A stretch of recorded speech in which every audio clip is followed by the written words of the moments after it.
விஜயா பார்வதி கிட்ட அந்த 2 லட்ச ரூபா பணத்தை எடுத்துட்டு வா அப்படின்னு சொல்றாங்க.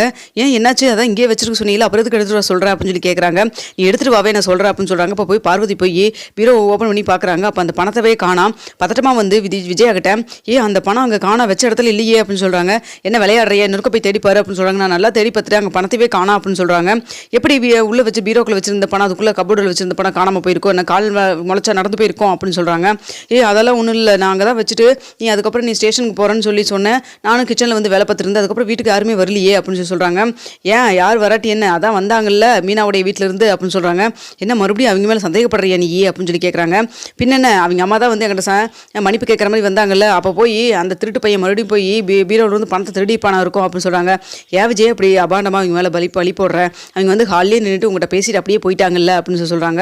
இங்கே பாரு உனக்கெல்லாம் தெரியாது அவங்கள பற்றி, அவங்க திருடு இருக்குன்னே இருந்த கூட்டம் அப்படின்னு சொல்லி சொல்கிறாங்க. இங்கே பாரு விஜயா, கோவத்தில் தேவையில்லாமல் வார்த்தை விடுறாத, நீ பேசுறது எனக்கே பிடிக்கல அப்படின்னு சொல்றாங்க.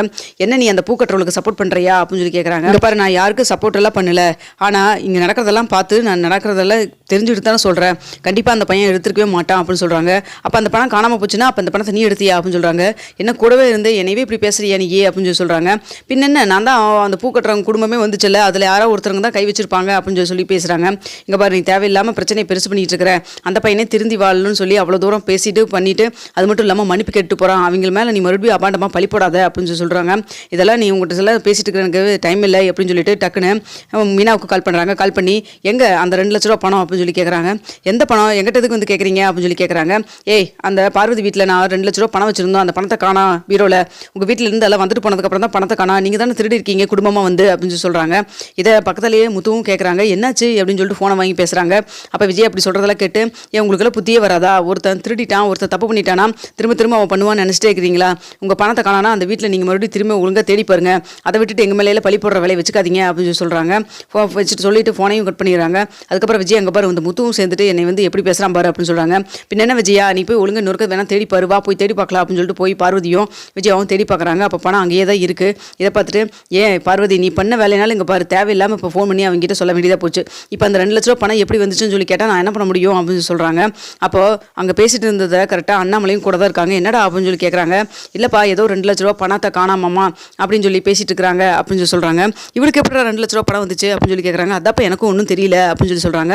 அப்போ மீனா சொல்கிறாங்க, ஒருவேளை வக்கீல் போய் அவங்ககிட்ட பேசி கேஸ் வாபஸ் வாங்கணும்னு சொன்னார்ல, நம்ம 5 லட்ச ரூபா பணம் கொடுத்தோம்ல, அதுலேருந்து 2 லட்ச ரூபா இவங்களுக்கு கொடுத்துருக்கலாம்ல அப்படின்னு சொல்லி சொல்கிறாங்க.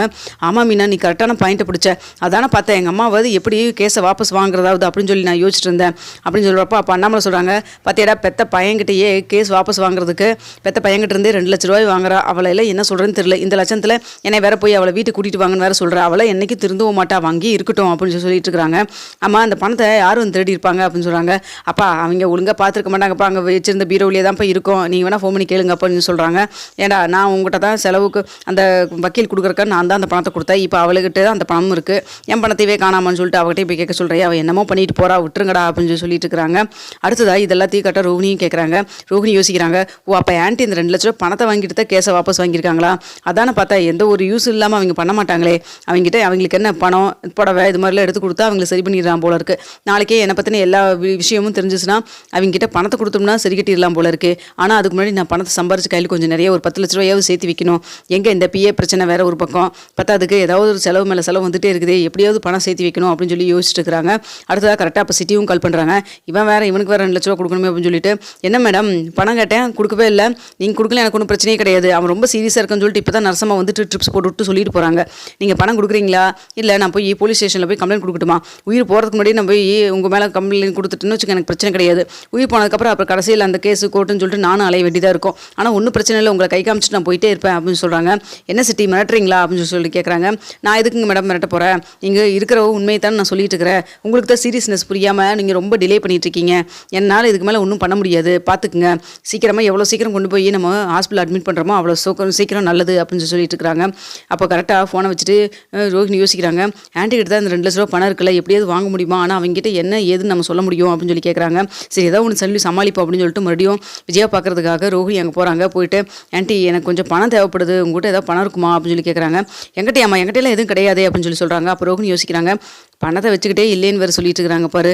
நம்மளுக்கே வந்து இப்படிலாம் வந்து டான்ஸ் காமிக்கிறாங்க அப்படின்னு சொல்லி யோசிச்சுட்டு, ஆண்டி இவங்ககிட்ட பணம் இருந்தால் கொஞ்சம் கொடுங்க ஆண்டி அப்படின்னு சொல்லி மறுபடியும் கேட்குறாங்க. என்னம்மா உங்கள்கிட்ட இல்லாத பணமாக எங்கிட்ட இருக்க போது, நானே இங்கே வந்து கோச்சிட்டு வந்து உட்காந்துருக்கேன், எங்கிட்ட எப்படிமா பணம் இருக்கும் அப்படின்னு சொல்லி சொல்கிறாங்க.